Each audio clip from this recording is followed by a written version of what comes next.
السلام علیکم دوستو، آج کی ویڈیو کے اندر سردیوں میں جو چیسٹ کے مسائل، لنگس کے مسائل ہوتے ہیں اس حوالے سے بات کریں گے۔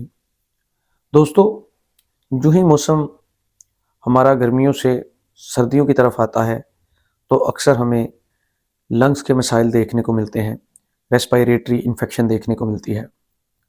اکثر و بیشتر لوگ، بچے، بوڑھے، جوان پھیپھڑوں کے امراض کے اندر مبتلا ہو جاتے ہیں۔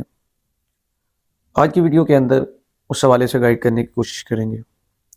دوستو، ہمارے پھیپھڑوں کو قدرتی طور پر وارم ایئر یعنی کہ گرم ہوا موافق رہتی ہے، لیکن جن دنوں میں ٹمپریچر بہت کم ہو تو ہمیں ٹمپریچر کم ہونے کی وجہ سے بعض دفعہ سرد خشک ہوا یا سرد ہوا ہمارے پھیپھڑوں کو لگ جاتی ہے اور ہمیں سردیوں میں مختلف پھیپھڑوں کے امراض دیکھنے کو ملتے ہیں، جیسے کہ نمونیا۔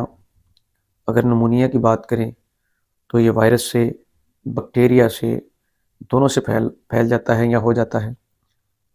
اسی طرح اگر بات کریں تو RSV وائرس سے ڈیزیزیں پھیلتی ہیں، جس میں کامن فلو، سنیزنگ، اور بعض دفعہ جن لوگوں کی امیونٹی کم ہو ان میں اکثر لوگ، بچے اور بوڑھے بری طرح متاثر ہو جاتے ہیں۔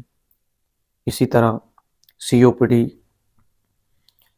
کرونک obstructive pulmonary ڈیزیز، اسی طرح ایستھما، کف، اور کف کے اندر کچھ لوگوں کو ڈرائی کف کا سامنا کرنا پڑتا ہے، کچھ لوگوں کو بلغم والی کھانسی کا سامنا کرنا پڑتا ہے۔